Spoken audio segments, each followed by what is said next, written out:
Welcome back to our final episode in this deep dive on navigating grief during the holidays. It's definitely a topic that hits home for many, especially this time of year. And today we're tackling tip 5.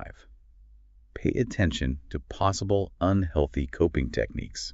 It's something we don't always talk about, but it's so crucial. Because the holidays can really amplify those feelings of loss. Right? Absolutely. And sometimes it can lead us to coping mechanisms that aren't really serving us. So how can we recognize those? When are those coping mechanisms maybe not the healthiest approach? Well, it's important to remember that grief is a natural process. But sometimes we can fall into habits that might feel like they're helping in the moment, but actually they can prevent us from truly processing our grief in the long run. So what are some of those red flags? Like what should we be looking out for in ourselves or in people that we care about? One of the most common signs is changes in substance use. And this could be anything, increased reliance on alcohol, drugs, prescription medications, or even things like overusing caffeine or sleeping pills. Oh, wow. Yeah, it's that urge to numb the pain or escape reality, even if it's just for a little while. It makes sense though, right? Yeah. When you're hurting, you just want that pain to go away. It's completely understandable. Yeah. But it's important to be mindful of those patterns. So substance use, that's one thing to watch out for. What else? Another big one is changes in appetite and eating habits. Okay. Some people might start overeating for comfort, while others lose interest in food altogether. Yeah. It's those significant shifts that can signal something deeper is going on. Yeah, it's like our body's trying to cope with the emotional turmoil, right? Exactly. Yeah. Either trying to soothe ourselves with food or not even having the energy to eat because the grief feels so heavy. And I imagine the holidays with all the food-focused gatherings could make that even more challenging. Absolutely. The holidays can definitely exacerbate those unhealthy habits. Okay, so we've got substance use changes in appetite. Are there other signs we should be aware of? Definitely withdrawal and isolation is a big one. Oh, yeah. It's natural to need some time alone after a loss. But if you or someone you know is consistently pulling away from friends and family, even when they're offering support, that's a red flag. I think I definitely did that after my grandmother passed away a few years ago. I just wanted to be alone with my sadness. That's a common reaction. Grief can make us feel so raw and vulnerable that we build walls around ourselves to protect ourselves from further hurt. Right. But those walls end up keeping out the good stuff, too. The love and support we need. Exactly. It's a delicate balance between honoring your need for space and allowing yourself to be supported by loved ones. I had to learn that the hard way. Letting people in was painful, but it also helped me heal. And sometimes it's the people who love us most who can see those unhealthy patterns when we can't. That's true. So are there any other unhealthy coping mechanisms that maybe aren't so obvious? Yes, some of them might even seem positive on the surface, but they can be just as detrimental. Take overspending and materialism, for example. Oh, yeah. You might see this during the holidays where someone tries to fill the void left by their loved one by buying extravagant gifts or going on shopping sprees. It's a way of trying to create a temporary sense of happiness. Like trying to buy your way out of grief. In a way, yes, but it often leads to financial strain and doesn't address the underlying grief. It's like putting a Band-Aid on a broken heart. And then there's the opposite end of the spectrum. Complete withdrawal from holiday activities and isolating yourself. Interesting. Canceling plans, avoiding social gatherings, even stopping decorating or putting up a tree. While some solitude can be healthy, complete avoidance prevents you from processing your grief and connecting with others. So finding that balance is key. Exactly. Honoring your need for space, but not letting it turn into complete isolation. Because connection is so important during times of grief, isn't it? That really is. It helps us feel less alone in our pain. It's funny. It's like the holidays can either push us towards too much togetherness where we feel like we have to put on a happy face even when we're hurting. That's another unhealthy coping mechanism, Yeah. forced festivity. Right, exactly. Like we feel this pressure to keep up appearances and pretend everything's okay, but that just leads to exhaustion and resentment in the long run. It's so important to give yourself permission to grieve during the holidays. You don't have to pretend to be happy if you're not. And it's okay to modify traditions too, right? Or even opt out of things altogether. Absolutely. It's about honoring your grief and your limits. And sometimes that means saying no to things that feel overwhelming. Exactly. You have the right to protect your energy and well-being. Are there other kind of less obvious signs we should be on the lookout for? There are a few more. Another subtle one is what I call distorted memories. Distorted memories. Okay. This is when someone idealizes the past and focuses solely on happy memories while ignoring the complexities of their relationship with the deceased. It's a way of trying to protect themselves from the pain of loss, but it can actually hinder acceptance and prevent them from fully processing their grief. It's like trying to create a perfect picture of the past. But real life is never that simple, is it? You're absolutely right. Relationships are complex, and it's important to acknowledge both the good and the bad, the light and the shadow, in order to truly heal. And I imagine that's especially hard during the holidays when we tend to focus on those happy memories. It can be. It's easy to get caught up in nostalgia, but it's important to allow space for all of the emotions that come with grief. So it's not about erasing the good memories, Hmm. but also not pretending that the difficult ones didn't exist. Right. It's about honoring the full spectrum of your relationship with the person you've lost. And I think that brings up another potentially unhealthy coping mechanism: comparisons and guilt. Ah, yes. That's a big one. It's so easy to compare our grief journey to others and feel like we're not grieving correctly or that we're not doing enough to honor our loved one. Absolutely. Grief is such a unique and personal experience. There's no right or wrong way to do it.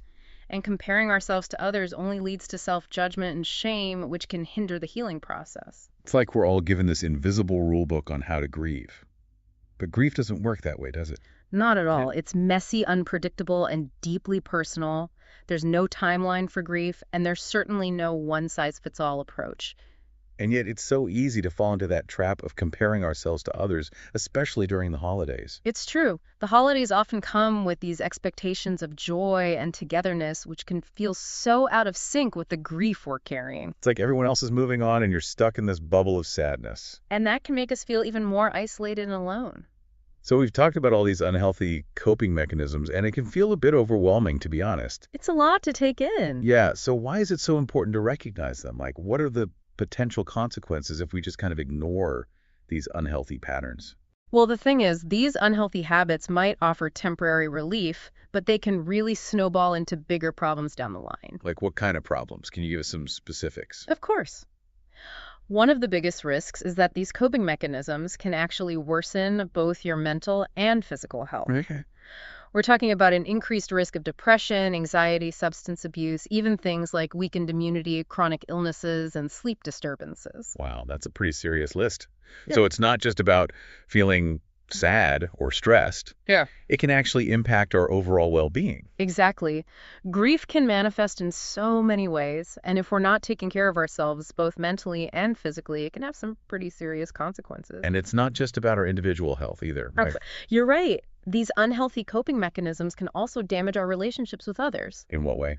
Well, think about it. Withdrawal, irritability, unpredictable behavior, all of those can put a strain on our relationships with family and friends, Makes sense. which can lead to further isolation and loneliness. So it's like a vicious cycle. Exactly. You're grieving, so you withdraw, which pushes people away, which makes you feel even more isolated and alone. And then you're more likely to rely on those unhealthy coping mechanisms to deal with those feelings. It's a downward spiral that can be really hard to break free from. And to make matters worse, all of this can start to impact other areas of our lives too, right? Absolutely.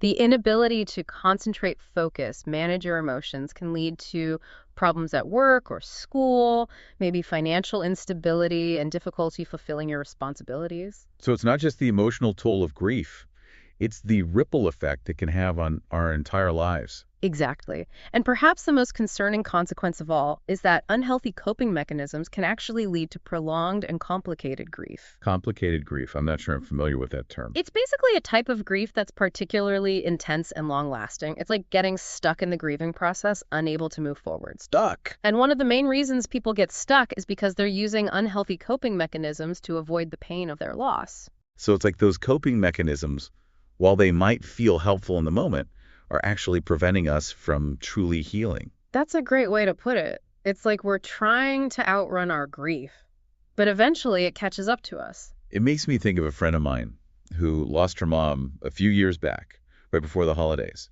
She just threw herself into all the holiday preparations, baking, decorating, shopping like crazy. It sounds like she was trying to keep busy to Yeah. distract herself from the pain. Exactly.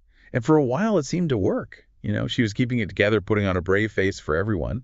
But then after New Year's, it was like the dam broke. All that grief she'd been holding back just came pouring out. That's unfortunately a common pattern. We try to suppress our emotions, but they always find a way to surface. So what can we do instead? If these unhealthy coping mechanisms are so detrimental, What are some healthier ways to navigate grief, especially during the holidays? Well, the first step is acknowledging and accepting your grief. It sounds simple, but it's so powerful. Allow yourself to feel the sadness, the anger, the confusion. Don't try to push it away. Like giving yourself permission to grieve, Yeah. to feel all the feels without judgment. Exactly. Treat yourself with the same kindness and understanding you would offer a friend going through the same thing. And remembering that healing takes time. There will be setbacks. It's a journey, not a race. What else? Besides just letting ourselves feel our feelings. Support is crucial. Reach out to friends, family, a support group. Sharing your feelings can be incredibly validating and cathartic. And if you're really struggling, don't hesitate to seek professional help from a therapist or counselor who specializes in grief. Absolutely. There's no shame in asking for support. So acknowledging our grief-seeking support, what else can help us navigate this time? Self-care is huge. Prioritizing your physical and emotional well-being is so important during this time. What does that look like? Like, what are some examples of self-care? It could be exercise, healthy eating, meditation, spending time in nature, pursuing hobbies, anything that nourishes your soul. Finding those things that bring you peace and comfort. Exactly. And along with self-care, I imagine it's also important to adjust our expectations and set boundaries, especially during the holidays. Absolutely. The holidays don't have to look the same as they always have. It's okay to modify traditions, scale back on commitments, or even opt out of things that feel overwhelming. So it's about being realistic and honoring our limits. Exactly. And communicating those limits to loved ones. Don't be afraid to say no to things that feel too difficult right now. It's about taking care of ourselves. And finding meaningful ways to honor your loved one. How so? Whether it's lighting a candle, sharing stories, looking at photos, or creating a special tribute, find ways to connect with their memory in a way that feels right for you. It's about keeping their spirit alive, but in a way that feels comforting, not painful. Exactly. And in all of this, I think it's so important to focus on the present moment. It's easy to get lost in memories or anxieties about the future. It's true. But try to ground yourself in the here and now. What can you see, hear, feel, taste, smell? Engage your senses and let yourself experience the simple joys of the present moment. It's almost like a mindfulness practice. Right. Bringing your attention back to the present. Exactly. And speaking of being present, it can also be helpful to plan ahead and anticipate potential triggers. Triggers. Yeah, like if you know certain social gatherings or traditions might be difficult, have a plan in place, maybe you have an exit strategy, or you bring a supportive friend along, or you find an alternative way to celebrate that feels more manageable. It's about taking control of your experience as much as you can. And above all, be patient with yourself. Grief is not a linear process. Meaning? There will be good days and bad days, steps forward and steps back. It's a journey. Exactly. And it's okay to not have all the answers. If you're feeling overwhelmed, lost, or stuck, a therapist can provide invaluable guidance and support. There's no shame in seeking help. In fact, it's a sign of strength. I love that. So as we move towards the close of this deep dive, any final thoughts on navigating grief during the holidays? Just remember that even though the holidays may never be the same, they can still hold meaning, beauty, and even joy. It's about finding a new normal, a way to integrate loss into our lives without letting it define us. You know, as we wrap up this deep dive on grief during the holidays, it makes me think about how we can support others who are going through this. It's so important to show up for people who are hurting, especially during this time of year. Yeah, because it can be hard to know what to say or do right. It can be, but sometimes the simplest gestures are the most meaningful. Just being present for someone without judgment or expectations can make a world of difference. So just listening, being there. Exactly. Holding space for their grief without trying to fix it or offer unsolicited advice. Because sometimes people just need to feel heard right. Absolutely. And sometimes practical help can be really valuable too, like offering to help with errands, chores, or meal preparation. Oh yeah, especially during the holidays when those things can feel so overwhelming. Exactly. Little things like that can take some of the pressure off. And it goes hand in hand with respecting their needs and boundaries too, right? Absolutely. If they need space, give them space. Don't pressure them to participate in activities they're not ready for. It's all about meeting them where they are. Exactly. And being mindful of the language we use. What do you mean? I'm talking about avoiding toxic positivity or dismissive comments. Like telling someone to look on the bright side or everything happens for a reason. Exactly. Those kinds of statements, while well-intentioned, can actually minimize their pain. Yeah, it's like we're trying to erase their grief instead of acknowledging it. Right. It's better to just listen with empathy and validate their feelings, even the difficult ones. And remember that the holidays are just a small part of their grief journey. It's true. Consistent support and connection throughout the year is what really matters. So checking in regularly, making an effort to stay in touch. Exactly. Letting them know that you're there for them even after the holiday season is over. Because grief doesn't just disappear after a certain date. Not at all. And I think it can be helpful to find ways to remember and honor their loved one too.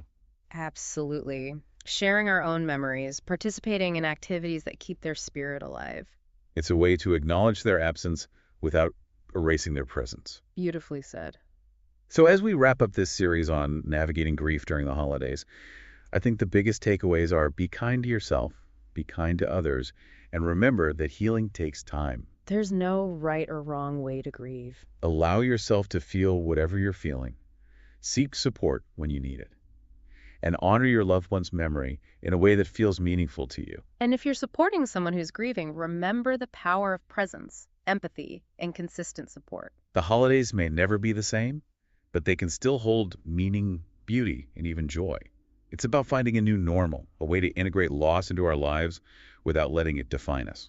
Couldn't have said it better myself. Thanks for joining us on this journey. We wish you peace and comfort during this holiday season.